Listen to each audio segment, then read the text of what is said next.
Oke. Eh, ini adalah agendanya.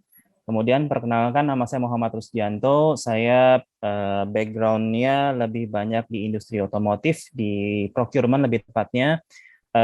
Manufacturing process itu bagian dari item pekerjaan di bidang procurement. Kebetulan juga logistik dan warehousing masuk ke sana. 1 tahun terakhir ini saya ada minat di artificial intelligence, sehingga saya ikut kelas di Pacman. Oke, diawali dari data analisis saya lakukan cleansing dan feature engineering. Di data cleansing itu banyak sekali missing value ya, terutama di berat dan di harga. Ini coba diisi sehingga total 8.000 something data itu terisi semuanya. Kemudian ada beberapa klasifikasi yang kita coba generalkan gitu, kita seragamkan. Kemudian feature engineering ada stok status data berdasarkan data yang kita terima, belum ada data status stok. Memang ada jumlah stok tapi belum mencakup ke hariannya. Kemudian kita tambahkan juga seperti yang barusan dijelaskan, belum ada keterangan provinsi asal dan provinsi tujuan. Kemudian di data ini ditemukan tidak ada individual tag, jadi tidak ada, kemudian ada pengiriman item barang tersebut di bulan depan, tidak tidak ada keterangan apakah yang terkirim itu memang item yang diterima lebih awal atau tidak. Terus kemudian tidak ada keterangan jumlah minimum stok data, misalkan item A, apakah ada minimum stok yang memang menjadi standar di gudang warehouse atau tidak, sehingga tidak semua item kontrol yang seharusnya ada di warehouse bisa dibuat di dalam improvement malam ini. Di proses EDA kami temukan bahwa ada GRN yang terduplikasi. Jadi GRN yang ada di sini ini sama nomor ini di beberapa gudang dan di beberapa bulan, sehingga ini memunculkan kesulitan untuk mengontrol apakah item yang expired-nya lebih dulu itu terkirim duluan atau tidak. Kemudian kalau kita mengacu pada PMI manual logistik itu sebenarnya ada standar penomoran GRN. Nah, di dataset yang kita terima nomor itu tidak sesuai dengan standar yang ada di manual. Kemudian ini salah satu contoh tentang jumlah stok. Jadi di item air mineral botol itu penerimaannya awalnya di gudang G1 G5, tetapi di dalam prosesnya berpindah-pindah ya, di gudang G7, ada yang di gudang G1 dan di G5. Dan di bulan Maret contohnya di item ini di gudang G7 itu startingnya dari minus ya. Mungkin ini entah karena mistype atau mungkin karena adanya perpindahan gudang dan identifikasi yang tidak sempurna ini bisa mengakibatkan kontrol FIFO dan FIFO-nya tidak bisa berjalan dengan baik.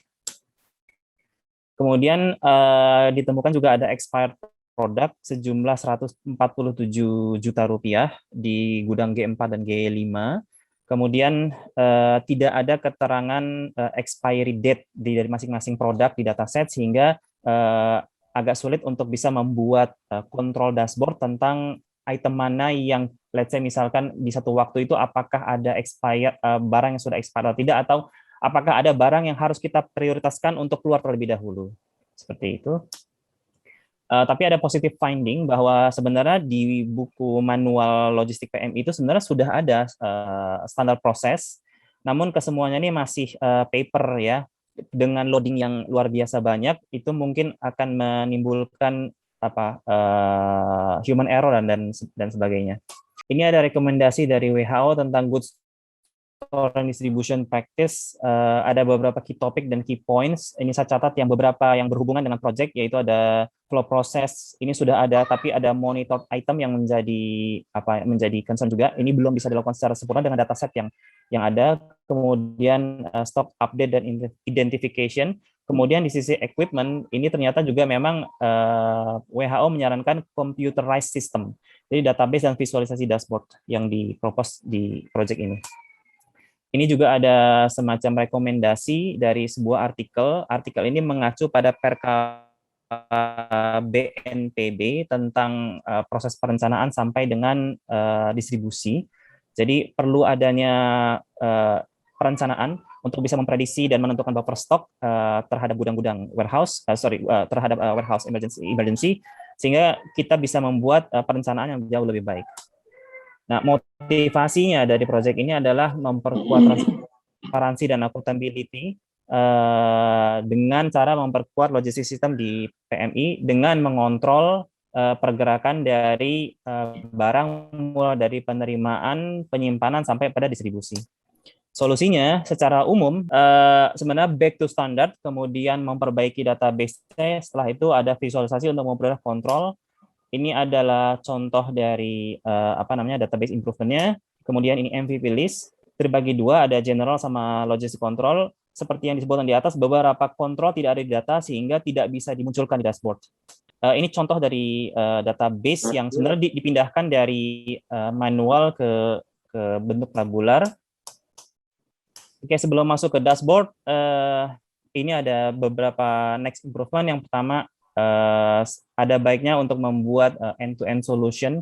Ini juga bisa memperkuat rencana strategi PMI 2019-2024. Kemudian untuk membuat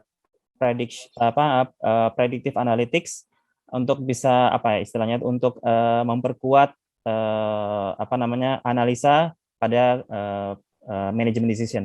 Kemudian summary-nya, kita punya improvement opportunity, kemudian kita juga punya opportunity untuk organization scale up, menggunakan teknologi untuk melayani masyarakat jauh lebih besar sebagai organisasi sosial kemanusiaan nomor 1 di Indonesia, nomor 5 di dunia. Alangkah baiknya apabila kita bisa improve jauh lebih dari itu. Oke, ini ada general attribute dimulai dari berapa total penerimaan dan berapa yang didistribusikan. Ini ada tren dari penerimaan dan distribusi. Ini adalah kontrol untuk donasi yang masuk per bulannya, donasi keluar. Kalau mau dibagi berdasarkan kategori, ini untuk yang penerimaan, ini penerimaan berdasarkan provinsi. Sementara ini adalah penyaluran berdasarkan provinsi. Kemudian untuk ke bawahnya masuk ke control item. Di sini dimasukkan dua control item. Yang pertama adalah jumlah stok per gudang, kemudian jumlah stok yang masuk dan yang keluar. Ini bisa difilter berdasarkan kalau ingin tahu jumlah yang masuk dan masuk saja atau keluar saja. Kemudian ini apabila mau berdasarkan nama barang. Ini kalau mau berdasarkan per gudang. Jadi kalau misalkan memang hanya tidak mau all, hanya mau gudang G5, G7 saja. Oh.